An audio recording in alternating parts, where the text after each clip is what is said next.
17 жылдың қатпарында қалған осынау оқиға кейде алыстан қылаң беріп көкірек кернейтіні бар. Ешкімге тіс жарып айтпаған бұл сыр кейде жаныма маза бермейтінін мойындаймын. Бүгін тәуекелге бел буып, ішімдегіні алаш айнасына ақтарып отырмын. Бір ауыр жүктен жеңілдегендей болармын бәлкім. Кластас құрбым Нұрзия екеуміз студенттік ғұмырымызды да бірге өткергенбіз. Уақытымыз үнемі ойын күлкі, қызық думанмен өтуші еді. Бір кездері Нұрзия уайым мұңға берілетін болды. Неге екенін сұрасам айтпайтын. Күндердің күнінде ол маған сырын ақтарды.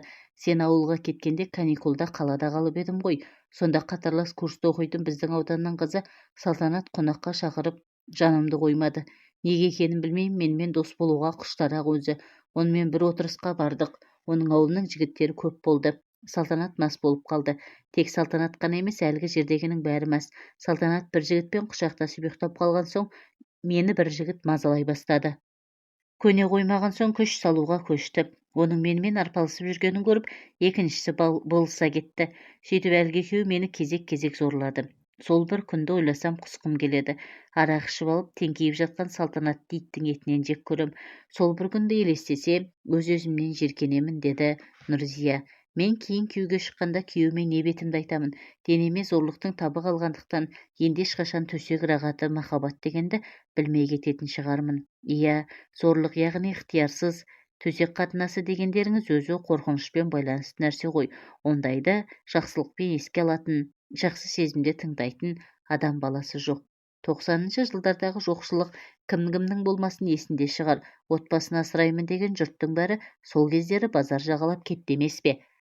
Мен де күйеуім үйде сопиып әрекетсіз отырып қалғандықтан Бішкек қайдасың деп пойызға мініп жолға шығып кеттім. Көршім Шолпан коммерсант еді.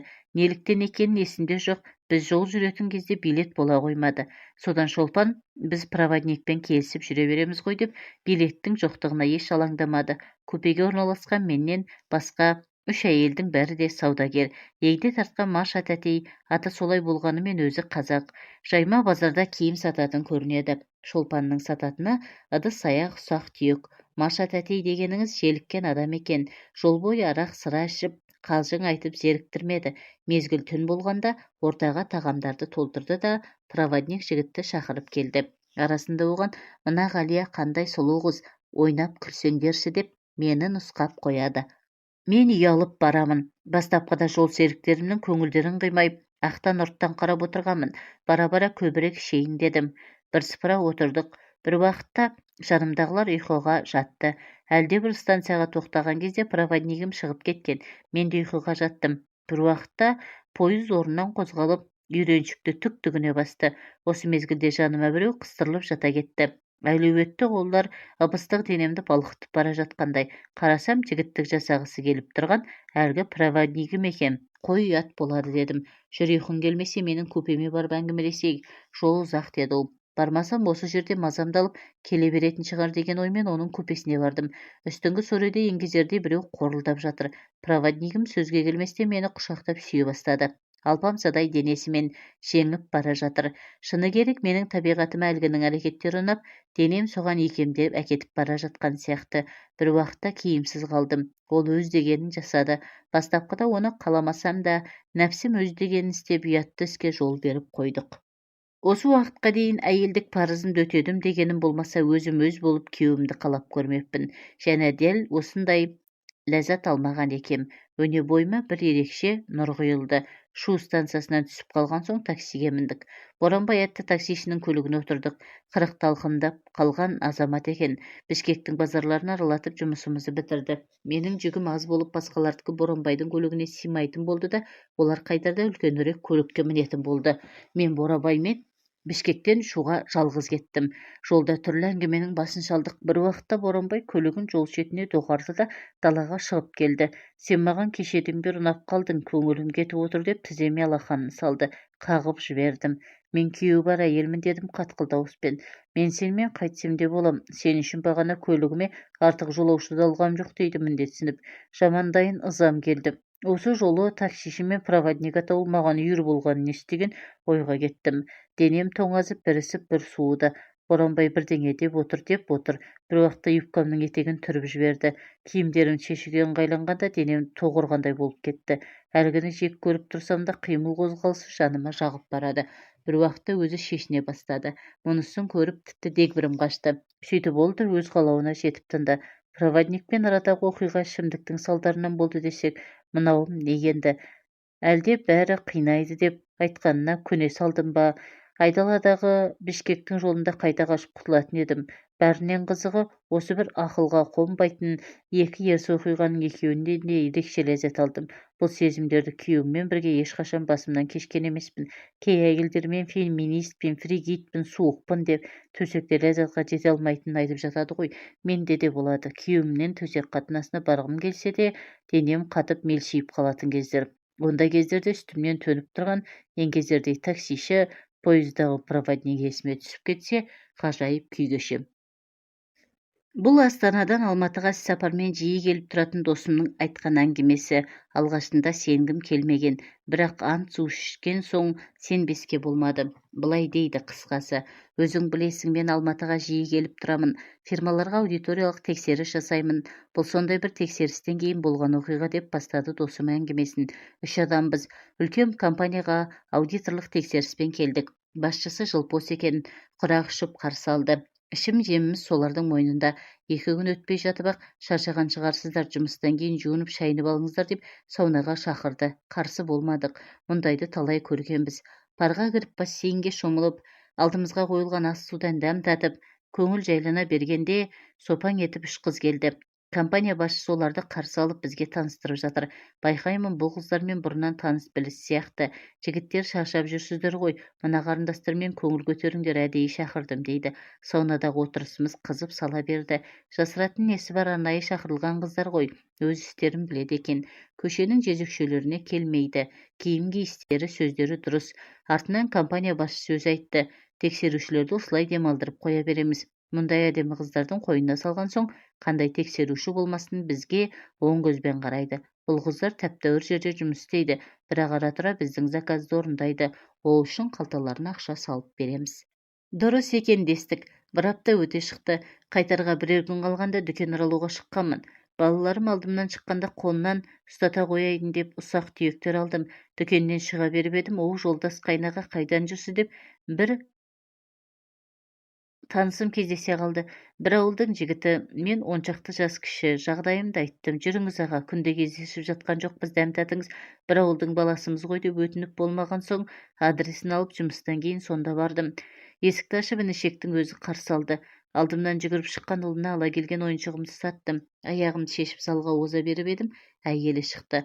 Оны көріп шалқамнан түсе жаздадым. Біртүрлі болып кеттім. Не сәлемдесерімді, не керіліп бұрылып кетерімді білмедім.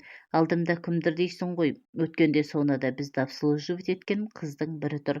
Сәбина, мынау жолдас деген ағаң, біздің ауылдың азаматы, деп інішегім мені таныстырып жатыр. Ол мені көріп сасып қалды. Қып-қызыл болып кетті.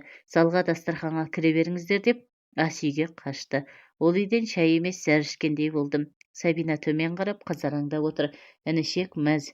Біздің осы келініңіз асырап отыр. Жақсы жерде жұмыс істейді, табысы тәуір деп қояды. Ішімнен әр еркектің қойнына бір жатып жүрсе, әрине табысы тәуір деп мен отырдым. Сол саунада Сабина мені қосқанда 3 еркекті кезек-кезек обслуживать етіп еді. Сіздер секілді азаматтар жиі келіп тұрса, бізге жақсы. Компания басшысы бізде шақырады, жақсы ақша береді. Ал біздің жұмыс саунадан келген азаматтардың құмарын қандыру деп менің қойнымда жатып біраз сырын ақтарып еді. Сол Сабина енді қызараңдап төмен қарап отыр. Інішекті аядым. Ол жарым деп ақша тауып жүр деп мәз. Ал әйелінің ана жақта не істеп жүргенін білем екен, әттең. Сылтау айтып, үйден тез кесуге асықтым. Бүгін осында қонып кетіңіз дегеніне қарамадым. Бұл Астанадағы бір үлкен компанияда аудитор болып жұмыс істейтін досымның әңгімесі. Айтқан әңгімесінің өзегінде қоғамдағы үлкен шындық жатқан анық. Өйткені бүгінгі күні сырттан келетін қонаққа қыз салу жазылмаған шындыққа айналғалы қашан. Бұл соның бірі ғана. Жаз кезі. Досым екеуміз демалуға көлге бардық. Жалғыз емеспіз, мен әйелімді алдым. Үйленгенімізге 1 жыл ғана болған, баламыз жоқ әлі. Досым жүріп жүрген қызын алды. Көлікке мініп дүкеннен тамақ алып жолға шықтық. Досымның қызын бұрын көрмегем, енді танысып біліп жатырмыз. Аты Гүлбаршын екен. орысша сөйлейтін қыз. Сонымен көлге де жақындап қалдық. Бір уақытта Гүлбаршын, біз бәрін алып шетін алмаппыз ғой. Қазір көлге жақындағанда бір ауыл болады. Сонда дүкенге тоқтайық деп ақыл айтып қалды. Окей дедім. Сосын әлгі дүкенге жақындап кеп тоқтадым. Кірдік. Әйелім, мен вино ішем деді. Анау вино не болады, ақтан алайық дейді. Байқаймын, ішуді жақсы көретін қыз секілді. Әйелім, жоқ, мен ақ ішпеймін деді. Ол онда коньяк алайық деп 2 бутылка коньяк алдық. Сосын ол бір жарты арақ алды. Ары кеттік. Көлге барып тамаққа тойып суға түсіп мәз болдық. Коньяк іштік. Әйелім вино ғана ішіп үйренген қыз коньякқа әрең үйренді. Ана қыз қақылдатады екен. Біраздан соң күн баттып жаттық. Әйелім екеуміз машинада, досым қызымен палаткада. Палатка машинаға тақап тұр. Біраздан соң аналар әлгімен айналыса бастады. Машинаның терезесін сәл ашып қойғам, әйтпесе қапырық ауа жоқ. Аналардың аңқыл-саңқыл естіліп тұр, бітіретін шығар деп әйелім екеуміз жатырмыз. Қайдан болсын, қайта өршелене түсті, ыңырсып жатыр. Алдына жан салмайтын біреу екен әлгі қыз. Біраздан соң әйелім қоза бастады. Мас қой қайтқенмен, қолыммен әлгімді ұстап уқалап жатыр. Bir қолы бұтының арасына кеткен, клиторын жыбырлатып жатыр. Екі аяғын қысып алған, менікі де қақиып тұрып кетті. Ол біраздан соң төмен түсіп менікін аузына алып сора бастады. Мен жатырмын, жарты сағаттай ойнады. Тіліммен жалап, сорып, тістелеп, тәуір-ақ қоздырды. Аналардың ақ-уқтері тіпті шабытын оятып жібергендей. Bir кезде қолымды алып, ұстасам шылқылдап жатыр. Смазкасы бұтынан ағып жатыр. Жылт-жылт етіп анық көрінеді. Әйелім bir кезде шыдай алмай тықшы деді. Тығып алшы, шыдай алмаймын деп қояды. Үстіме шықтышы дедім. Ол кезде үстіме шықты да трусыйын бір жақ шетке жиып отыра қалды. Су сорғалап тұрған әлгісі қақиған менікіне бірден сүңгіп кетті. Ыбыстық сезгенде менікі тіптен қатайып дүрсілдей бастады. Бағанадан әбден қышынып, әрең жатқан қатыны мал кеп секір. Бәрін ұмытып кеткен. Машин селкілдей бастады. Аналар да ана жақта діңкілдесіп жатыр. Біраздан соң олар да естіп түсіне бастады біздегі жағдайды. Әйелімдікі жақындап қалғанын сездім. Белінен қысастап, қатты-қатты ұрғылап жатырмын астыңғы жағынан. Bir уақытта әйелімнің даусы жиілеп, қатайып, қатты бітіріп жіберді. Бітіргенде қатты дауыс шығып кетті. Сосын сылқ етіп құлап түсті. Үстімде жатыр. Bir уақытта ана қыз терезеге жақындап, ну как вы, я смотрю, вам тут тоже хорошо деп қояды. Олар суға түсіп келді де қайда бастады. Қатыным талықсып жатыр. Менікі тағы тұрған тоңқайыш дедім. Ол тоңқайып жатты. Мен артқы жағынан тықтым да итере бастадым. Ана жақта досым да итеріп жатыр. Екеуміз де бір ырғаққа бастық. Біраздан соң менің әйелім де дауыс шығарып ыңқылдай бастады. Көп кешікпей тағы бітіріп жіберді. Мен ақырындап машинадан шықтым. Қарасам, досым қызын тоңқайтып қойып итеріп жатыр. Қасына жақындадым. Қарап тұрмын. Ана қыз артқа бұрылды да, может, поменяйтесь дейді. Досым шаршаған болуы керек. Анаусын шығарып алды да, мә, енді сен айдаш деді. Мен келістім. Досым жатыр талып. Анау жынды екен. Анаусы тарлау болып көрінді. Или қысып тұр ма, білмедім. Тездетіп мен де бітірдім. Машинге барсам, әйелім ұйқынып періп жатыр. Менің ана қызды итеріп келгенімді білмейді. Ұйықтап кетіппін. Оянсам, анауымды сорып жатыр. Біреу қарасам, қатыным ёп твою мать, түнде ананыңкінен шықты емес пе деп қоям іштей. Итеріскісі келіп тұрғанын білмей қимаймын дедім де үстіне шығарып ап итеріп жібердім. Bir жақсы қатыным тез бітіргіш, көп ұзамай ағызып жіберді кәдімгідей. Таң атып қалған, суға түсіп тамақ іштік. Түк болмағандай отырмыз. Bir уақытта ана қыз маған пойдем прогуляемся деп алып кетті тау жаққа. Тауға барған соң айтады: ты же женат, чё меня-то трахал? Хочешь, я все жене расскажу дейді. Нет, не надо дедім. Тебе моя пизда понравилась дейді. Да дедім. Тогда выеби меня еще раз, прям сейчас тут дейді. Сөйтіп, бір тастардың арасына тоңқайтып тұра қалды. Итеріп алдым, жатырмыз. Знаешь дейді маған, все должно быть по-честному. Ты меня трахал, значит, Мурат должен твою трахнуть дейді. Мен айттым: ты чё, ты ведь еще не женатый деп. Ол: мы скоро поженимся дейді. Сөйтті де: а костер подожгли, дым пошел, пойдем деді. Тұрып бара жатырмыз. Барсам, досым мен әйелім екеуі шашлыкты түйреп қойыпты. Bir айдан соң екеуінің тойы болды. Жуырда мен досымның қатынын көрдім. Араласпай кеткенбіз, бір проблемалар болып. 5 жылдай. Сол маған айтады: помнишь, мы на горах трахались деп. Да десем: вот в то время Муркин твою жену трахал. Я специально тебя туда отвел. Как мы ушли, он взял ее и оттрахал как шлюшку. Как закончил, костер поджег. Это был сигнал. А ты лох деп күледі. Но ничего, мы квиты. Он твою разок трахнул, а ты меня 2 деп күледі.